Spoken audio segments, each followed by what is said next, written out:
कस्बा भुसावर के कृषि महाविद्यालय पर पार्थेनियम उन्मूलन सप्ताह मनाया गया। इस अवसर पर महाविद्यालय के कृषि स्नातक विद्यार्थियों ने जगन्नाथ पहाड़िया राजकीय उच्च माध्यमिक विद्यालय भुसावर परिसर व कृषि महाविद्यालय परिसर से गाजर घास उखाड़कर उन्मूलन किया।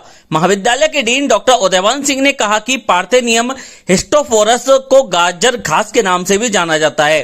हमारे देश में पार्थेनियम का प्रवेश 1955 में अमेरिका से आयात किए गेहूं के साथ हुआ था।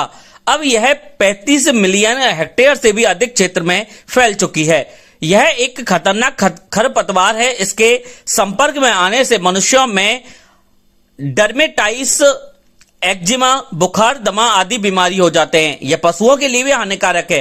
इस खरपतवार से खाद्यान्न फसलों की पैदावार में लगभग 40% तक कमी आंकी गई है। इसके पौधों के रासायनिक विश्लेषण से पता चलता है कि इनमें से सेस्क्यूट्रिपिन लैक्टोन नामक विषाक्त पदार्थ पाया जाता है, जो कि फसलों के अंकुरण व वृद्धि पर प्रतिकूल प्रभाव डालता है। डॉक्टर राहुल कुमार ने कहा कि जन जागरूकता के माध्यम से रेल पटरियों के पास, नहर, नदी, खाली पड़ी जमीन तथा खेतों से गाजर घास को फूल बनने से पहले जड़ सहित उखाड़कर नष्ट कर देना चाहिए।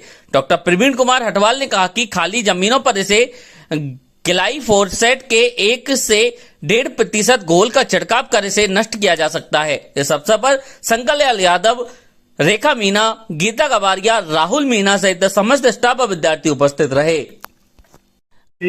महाविद्यालय भुसावर पर पार्थेनियम उन्मूलन सप्ताह मनाया गया।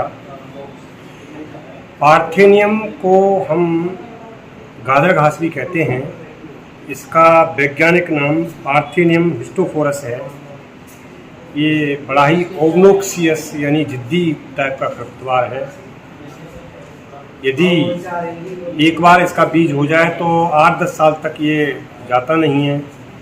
इससे मनुष्यों में एलर्जी हो जाती है, दमा या तमाम तरह के सांस संबंधी बीमारी भी इससे हो सकती हैं।